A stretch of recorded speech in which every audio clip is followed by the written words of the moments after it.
بسم اللہ الرحمن الرحیم۔ السلام علیکم۔ حضرت عبداللہ بن عباس رضی اللہ تعالی عنہ نے ارشاد فرمایا، بے شک اللہ پاک نے آدم علیہ السلام کو جمعے کے دن عصر کے بعد پیدا فرمایا اور آپ کو عدیم الارض یعنی ظاہری زمین کی ایک مٹھی مٹی سے پیدا فرمایا، اس لیے آپ کو آدم کہتے ہیں اور آپ کی اولاد کو آدمی یعنی آدم والا کہتے ہیں۔ حضرت آدم علیہ السلام کا مبارک خمیر جس مٹی سے تیار ہوا، اس سے بچ جانے والی مٹی شریف سے کھجور کا درخت بنایا گیا، جیسا کہ حضرت مولا علی شیر خدا سلام اللہ علیہ بیان کرتے ہیں کہ حضور صلی اللہ علیہ وسلم نے ارشاد فرمایا، کھجور کا احترام کرو کیونکہ یہ تمہارے والد حضرت آدم علیہ السلام کی بچی ہوئی مٹی سے پیدا کی گئی ہے۔ اور ایک روایت میں ہے کہ کھجور، انار اور انگور کو حضرت آدم علیہ السلام کی بچی ہوئی مٹی سے پیدا کیا گیا ہے۔ ناظرین، اللہ پاک نے حضرت آدم علیہ السلام کو بغیر ماں باپ کے مٹی سے پیدا فرمایا ہے۔ آپ کی پیدائش کا واقعہ کچھ یوں ہے کہ اللہ پاک نے حضرت جبرائیل علیہ السلام کو حکم ارشاد فرمایا کہ زمین سے ایک مٹھی مٹی اٹھا کر لاؤ۔ حضرت جبرائیل علیہ السلام نے زمین سے مٹی اٹھانی چاہی تو زمین نے اس کا سبب پوچھا، آپ نے سارا واقعہ بیان کیا۔ اس پر زمین کہنے لگی، میں خدا کی پناہ چاہتی ہوں اس بات سے کہ مجھ سے کچھ کم کیا جائے یا میری کوئی چیز خراب کی جائے۔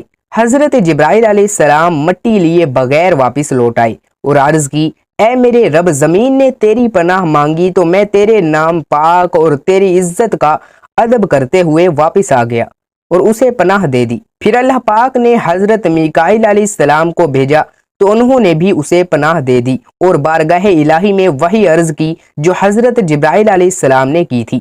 پھر اللہ پاک نے حضرت اسرافیل علیہ السلام کو بھیجا تو وہ بھی اسی طرح واپس آ گئے۔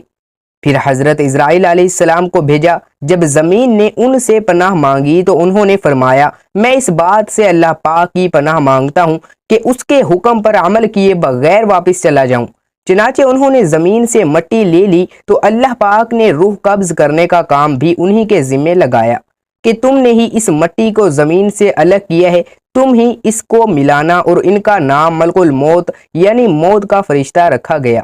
اللہ پاک نے جب حضرت آدم علیہ السلام سے حضرت بی بی حوا کو پیدا فرمایا تو حضرت آدم علیہ السلام نے ان کی طرف دست محبت بڑھانے کا ارادہ کیا تو فرشتوں نے عرض کی، اے آدم علیہ السلام، ٹھہر جائیں، پہلے ان کا مہر ادا کریں۔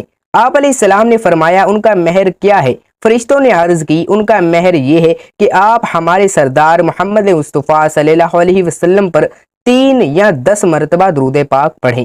چنانچہ آپ علیہ السلام نے درود پڑھا اور فرشتوں کی گواہی سے آپ علیہ السلام کا حضرت بی بی حوا رضی اللہ تعالی عنہ سے نکاح ہو گیا۔ اس سے معلوم ہوا کہ نبی کریم صلی اللہ علیہ وسلم ہر موجود چیز کے لیے وسیلہ ہیں، یہاں تک کہ اپنے والد حضرت آدم علیہ السلام کا بھی وسیلہ ہیں۔ ناظرین، حضرت آدم علیہ السلام نے 960 برس کی زندگی پائی، جبکہ آدم علیہ السلام کی زندگی 1000 سال کی تھی، کیونکہ جب آدم علیہ السلام جنت میں تھے تو اللہ تعالیٰ نے حضرت آدم علیہ السلام کو ان کی تمام اولاد جن جن کو نبوت ملنی تھی ان کی شخصیت اور ان کی عمر آدم علیہ السلام کے سامنے واضح کر دی۔ آپ نے جب حضرت داؤد علیہ السلام کی عمر کو 60 سال تک دیکھا تو اللہ سے کہنے لگے، اے اللہ، میری عمر کے 40 سال میرے پوتے داؤد کو دے دے۔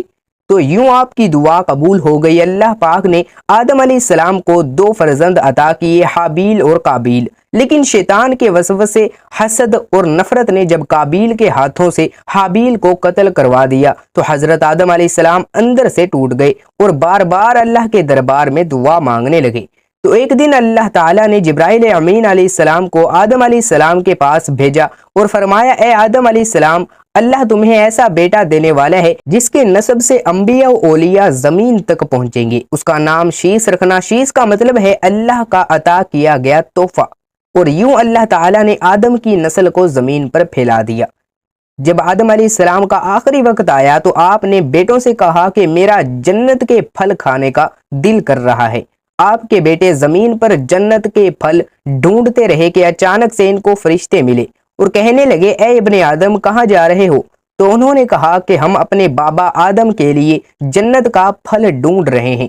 ان فرشتوں نے کہا جاؤ تمہارے بابا چند دنوں کے مہمان ہیں، آپ کے تمام فرزند دوڑتے دوڑتے آپ تک پہنچے تو آدم علیہ السلام بستر بیماری پر اللہ تعالیٰ کا ذکر کر رہے ہیں، بس اتنے میں موت کا فرشتہ آ پہنچا۔ جیسے ہی بی بی حوا نے موت کے فرشتے کو دیکھا تو حضرت آدم علیہ السلام سے لپٹ گئیں کہ میں اپنے شوہر کو اپنے سے جدا نہیں کروں گی۔ اللہ کے نبی آدم علیہ السلام نے فرمایا اے ہوا مجھ سے دور ہٹ جا، ایک مرتبہ پہلے بھی تیری وجہ سے جنت سے نکالا گیا ہوں، آج اللہ اور اس کے فرشتے کے درمیان تو حائل نہ بن۔ پھر آپ ان فرشتوں سے مخاطب ہو کر کہنے لگے اے فرشتہ موت، کیا بھول تو نہیں گئے؟ میں نے اللہ سے سنا تھا کہ میری عمر 1000 سال کی ہے اور ابھی تو مجھے 960 سال ہوئے ہیں۔ تو ملک الموت نے کہا اے اللہ کے نبی آدم، آپ نے خود ہی فرمایا تھا کہ آپ کی عمر کے 40 سال آپ کے پوتے داؤد علیہ السلام کو دیے جائیں۔ بس آدم علیہ السلام کی روح قبض کی گئی۔ ناظرین، آپ کو غسل فرشتوں نے دیا اور جنت کی خوشبو آپ کے جسم مبارک کو لگائی گئی۔ پھر آپ کی نماز جنازہ فرشتوں نے حضرت جبرائیل علیہ السلام کے پیچھے ادا کی اور زمین کھود کر آپ کی تدفین کی، اور تمام انسانوں کے نزدیک اللہ تعالیٰ کا یہ حکم نافذ کیا کہ جب بھی کسی کا انتقال ہو تو اس کے جسم کو ایسے ہی تدفین کرنا۔ آج بھی ان فرشتوں کی سنت پہ اہل ایمان عمل کر کے اپنے بزرگوں کی تدفین کرتے ہیں۔ آپ کی قبر مبارک کی جگہ کو لے کر کچھ اختلافات ہیں۔ کچھ مورخین کے نزدیک آپ کی جائے تدفین سری لنکا، تو کچھ کے نزدیک جبل ابی قبیس، اور کچھ کے نزدیک عراق، اور کچھ کے نزدیک مسجد حریف کے صحن یا اندر۔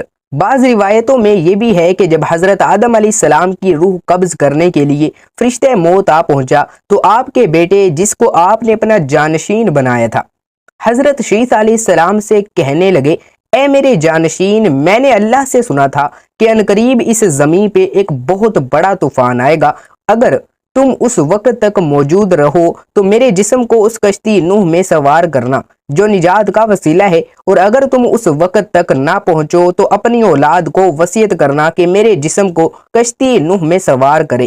تاریخ نے لکھا جب طوفان نوح آیا تو حضرت نوح علیہ السلام نے اپنی کشتی میں حضرت آدم اور بی بی حوا کے جسم مبارک کو سوار کیا اور بیت المقدس یا عراق میں اس جگہ تدفین کیا جہاں انہوں نے اپنی قبر بنائی۔